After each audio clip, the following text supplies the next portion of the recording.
लेकिन कुछ जादू ऐसा हो गया है कि पाकिस्तान डिप्लोमेसी की पीक पे पहुंच गया। जो जमीन पे गिरा हुआ था, गड्ढा खोद के उसके भी अंदर था, वो अचानक पीक पे पहुंच गया और सब लोग ऐसा देख रहे हैं कि यार पाकिस्तान, अरे बाबा ये कहां पहुंच गया पाकिस्तान। जली ना, तेरी भी जली ना। है क्या उसमें पाकिस्तान ने ट्रंप को बड़ा धोखा दिया है, ऐसा माना जा सकता है? सर, पाकिस्तान ने ट्रंप के मुंह पे थप्पड़ मारा है। अब आए ना लाइन पे।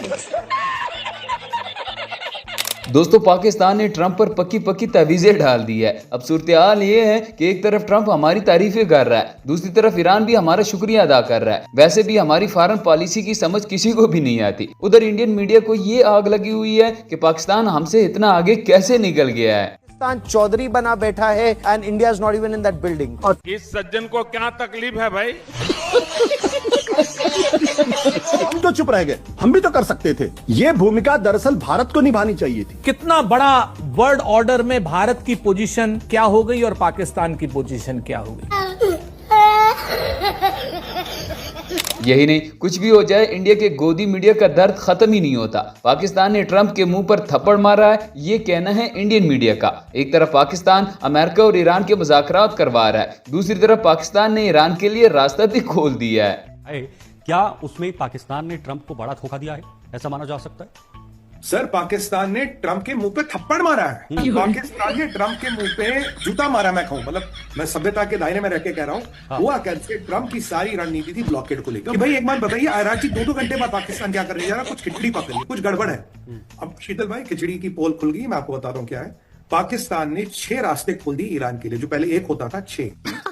सही पकड़े हैं दोस्तों, एक तरफ डोनाल्ड ट्रंप पाकिस्तान की तारीफें करते हुए नहीं थकते, ऊपर से ट्रंप चाचा ने इंडिया को हेल होल भी बोल दिया है। जैसे ही ट्रंप ने इंडिया को हेल होल बोला, दूसरी तरफ इंडियन मीडिया के सारे होल ही खुल गए हैं। ये लोग तो मारने और मरने पर उतर आए हैं। वो हमारे देश को नरक बोल रहा है, नरक। लेकिन हमारे प्रधानमंत्री जी चुप हैं। झालमुड़ी खाने के लिए मुंह खुलता है, अपने फ्रेंड डोनाल्ड के लिए मुंह नहीं खुलता है। हो तो जवाब देना साहब, ट्रंप के गुलाम हैं हम क्या कर सकते हैं, मालिक नहीं। एक तरफ ट्रंप ने कहा कि जिसने भी जहन्नम देखना हो वो इंडिया चला जाए, दूसरी तरफ मोदी को चुप लगी हुई है। ट्रंप ने कहा है कि भारत नरक है और उसका जवाब मोदी जी देंगे। कब देंगे? इतनी बेइज्जती होने के बाद भी मोदी बिल्कुल खामोश बैठा हुआ है और ट्रंप के बारे में एक लफ्ज भी नहीं बोल सका, क्योंकि ये वही ट्रंप है जिसको मोदी ने अपना प्यो बनाया हुआ था और जिसके लिए ये वोट मांग रहे थे। भारत जहन्नुम का एक गड्ढा है। तो ये मैं नहीं कह रहा दोस्तों, बल्कि अंधभक्तों का फर्जी बाप मिस्टर डोनाल्ड ट्रंप कह रहा है। वही डोनाल्ड ट्रंप जिसके सामने अंधभक्तों ने सुबह शाम अपनी औरतें नचवाई। तो लेने के देने पड़ गए।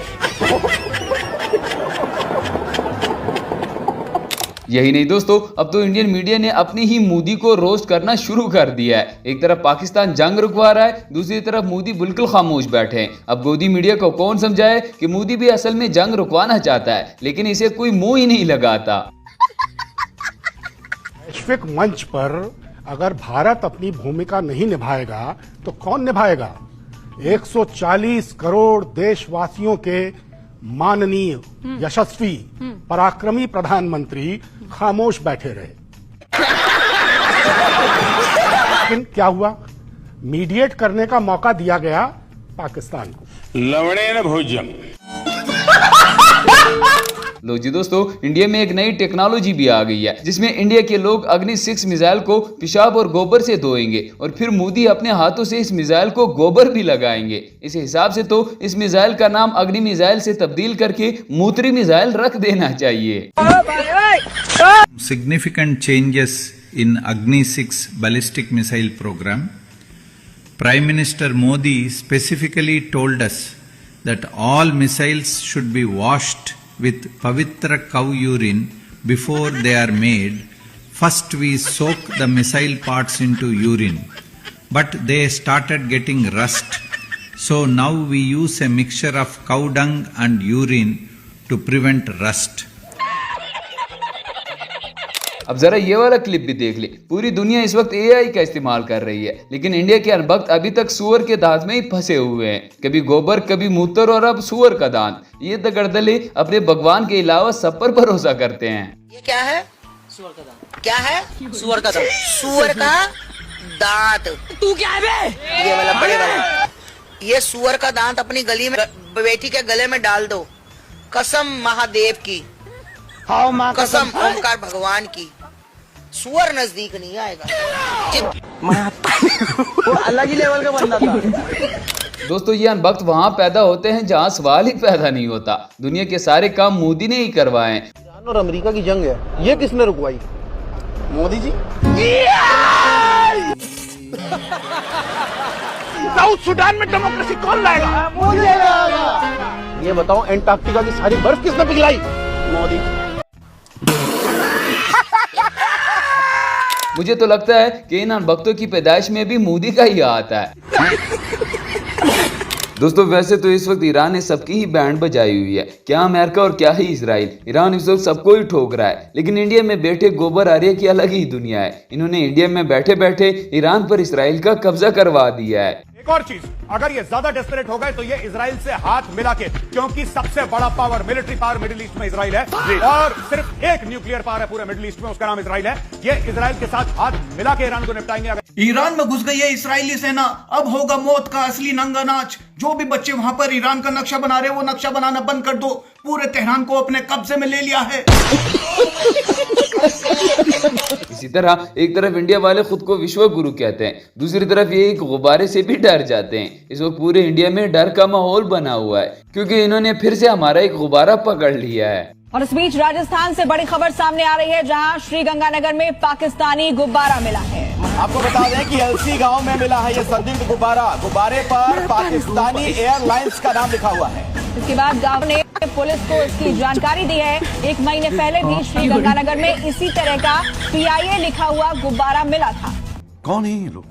दोस्तों जनरल बख्शी के बारे में तो मैं बताना ही भूल गया था। ये बंदा एक अलग ही तमाशा है। ये नमूना ना रहा तो सारा हंसी मजाक ही खत्म हो जाएगा। इसकी जिंदगी से अगर पाकिस्तान का लफ्ज निकाल दो तो पीछे सिर्फ इसकी मूंछें ही रह जाती है। ये पाकिस्तान का शुरू से ये फितरत रही, अपनी टेरिटरी रेंट आउट करो कि साहब भारत को तंग करो, भारत को लोगों को मरवाओ, सीधे लड़के नहीं ला सकता कि मैं पिट जाऊं। यही नहीं, जनरल बख्शी वो वाहिद बंदा है जो कभी कभी अपने मुल्क की बेइज्जती खुद ही कर देता है। अभिनंदन की कहानी सुनाकर अपने ही मुल्क को जलील कर रहा है। टीस फैंटास्टिक वाला सीन बताना भूल ही गए हैं। हमारे जो विंग कमांडर अभिनंदन को, विंग कमांडर अभिनंदन जब जहाज से उतरे, मैं टीवी पे बड़े ध्यान से देख रहा था। उस बेचारे को शूट डाउन किया गया, टूट पड़े भेड़ियों की तरफ उसके ऊपर पाकिस्तानी के कुत्ते, और ऐसी मार मारी बेचारे का खून यहां से टपक रहा था, वहां से खून टपक रहा था। दोस्तों ये थी आज की हमारी वीडियो। उम्मीद है आपको पसंद आई होगी। इस तरह की मजीद अच्छी और इंटरेस्टिंग वीडियोस के लिए हमारे चैनल को सब्सक्राइब जरूर कीजिएगा। मिलता है किसी नेक्स्ट वीडियो में, तब तक के लिए गुड बाय।